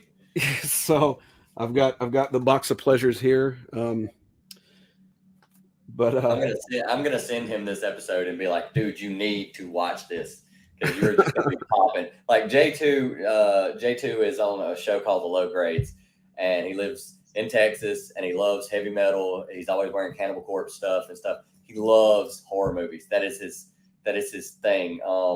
I just got a vinyl called Exorcism, Woman Thy Art Satan, or something like that, and it's literally a vinyl where they recorded exorcisms in the 60s and 70s, and they pressed it into a vinyl, and most of their copies are limited to 666. They made a few different kinds, and of course, and they also said that it had been blessed by a priest, just in case anybody was worried, and like he had dropped a drop of holy water on the back of each one of the sleeves, and it's got a spot on the back of the sleeve where it was like anoint here with holy water.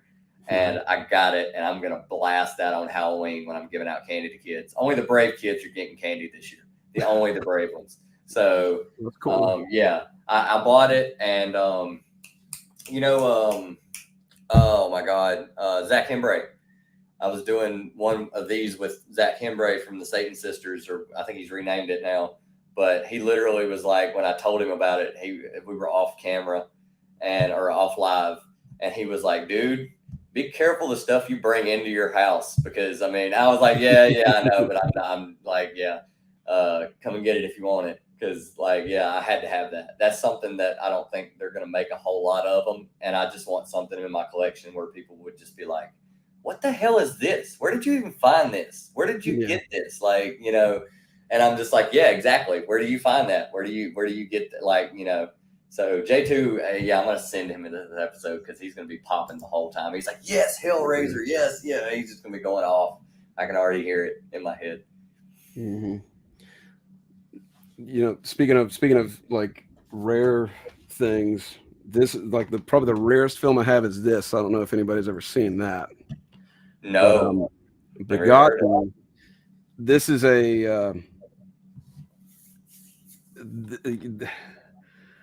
it's kind of a rite of passage film. It's not long. It's all black and white. It's only about 70 something minutes. Okay. But it's like metaphysical splatter, like existential horror. Like it's just really, really wild. But it's a lot like just kind of watching a nightmare. Yeah. Okay, I got you. Even just that image, like, if you're into like that old school black metal stuff, like just that imagery is just very haunting and really sets a tone. So that's, one of those films that's kind of it's just hard to find. So I'm certainly proud of having that kind of thing, but I have some other stuff that's just like custom made for me. Like I had a candle maker make me this. Oh, nice. Which is, it has a votive in it, and it's, so he owned a shop. I don't even know if that shop is there anymore. But he owned a shop out at the beach, and he was a cool guy. He was just real like surfer dude. Like, yeah, man, sounds killer, bro. Yeah. He was that kind of guy, and he made all these like custom, wax sculpture things for candles and elaborate whatever. And I said, "You ever done anything for like a horror film or something?" He's like, "Nah, but I'd be curious to do that." And I said, "Can you make one that's like a hockey mask? Can you make like a Jason thing for me?" And he did. So like everything on there, like it's not like paint. All of it, like even the blood there, it's just wax. Yeah.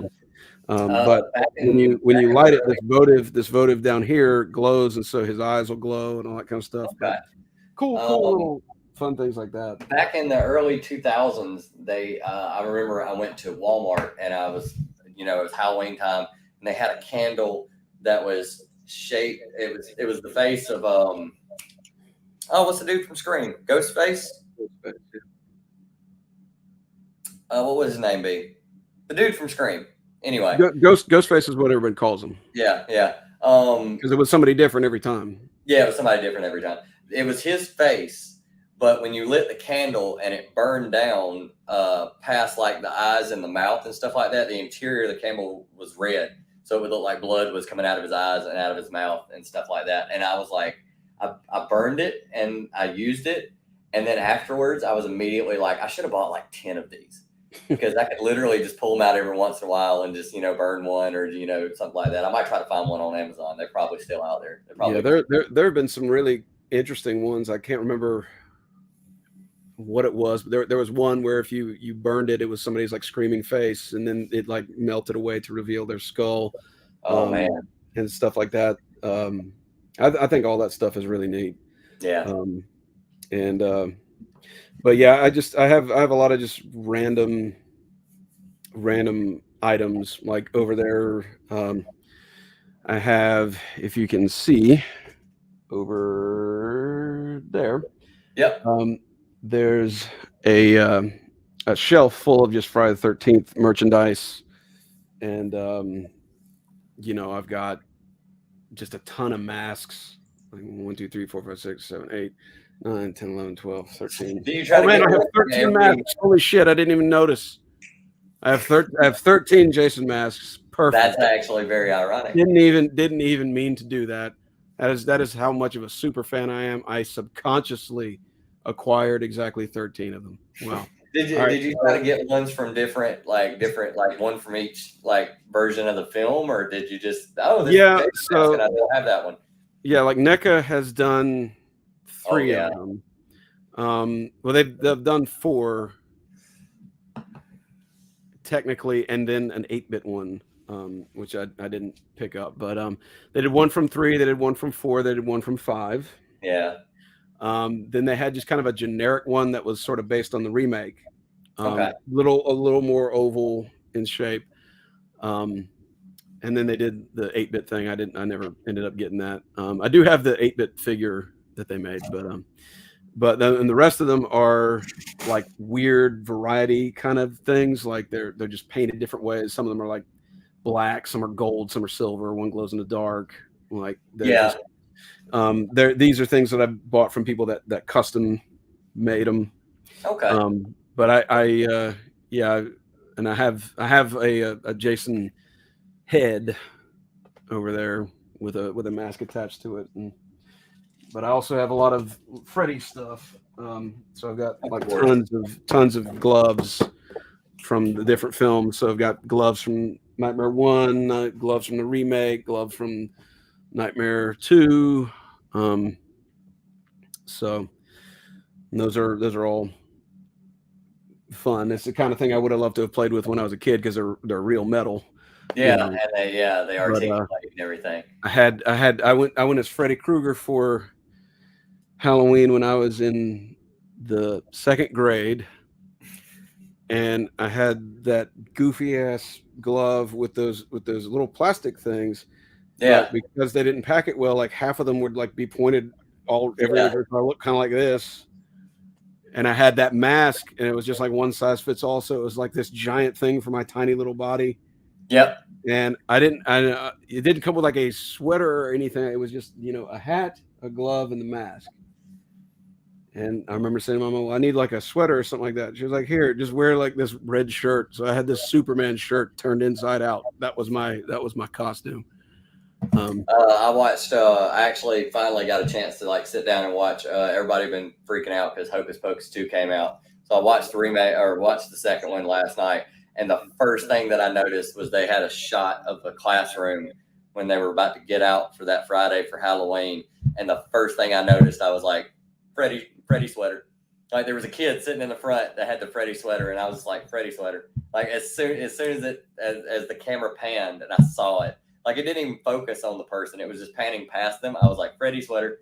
Like I just couldn't help but like notice it. I was just like, man, I am way too. I've seen way too many horror movies. Yeah. We'll end on this note, since this is the longest running episode that we've done yet, which is not a bad thing. And like I tell everybody who comes on, if you want to do a part 2 where you were like, oh man, I think I could have done it better, let me know. We'll do a part 2. You want to actually pull stuff down. You want to talk about horror films? I got you. There you go. So if you ever want to do a part 2, just hit me up. Let me know. The door's always open. Favorite line from a horror movie? Let's haunt the truth too. I mean, what is that from? That's part of the first line from Irreversible that we hear, and that means time destroys everything. Oh, that's nice. And that really summed up everything you're about to see. But it's a French film, and Gaspar Noé directed, and it just begins with these two guys talking, smoking in this bedroom, and he says, you know what? Time destroys everything. And they have this little kind of conversation, and then you proceed to go through this, horrific story. And the movie ends with flashing like strobing lights of the words "time destroys everything." So it's this theme through the whole thing of sort of entropy, and I found that to be just poetic and all sorts of things. So there are a lot of great lines from horror films, and some truly wonderful moments, like when you think everything's okay and someone says something and you realize, oh my God, they're not getting away. That I'm blanking on, of course, but like as far as just a line that stuck with me is just like that's beautiful and horrific at the same time. It would be that one. Okay. So all right. Well, I appreciate everybody for watching. Like I said, all he's got to do is hit me back up. We'll do a part 2, and the door is always open. Appreciate everybody for watching. I think the next guest that I have lined up to have on will be Bobby, the guitar player from Midmourner, a band from Alabama. Good buddy of mine. I've known him for a while. We've played some shows together. That was always fun. We even gave him a place to crash one time when they came through for a show that we couldn't even get off to work to go see, and we weren't even playing on. So I hope everybody had a good time. So stay tuned. Go check out the Reticent.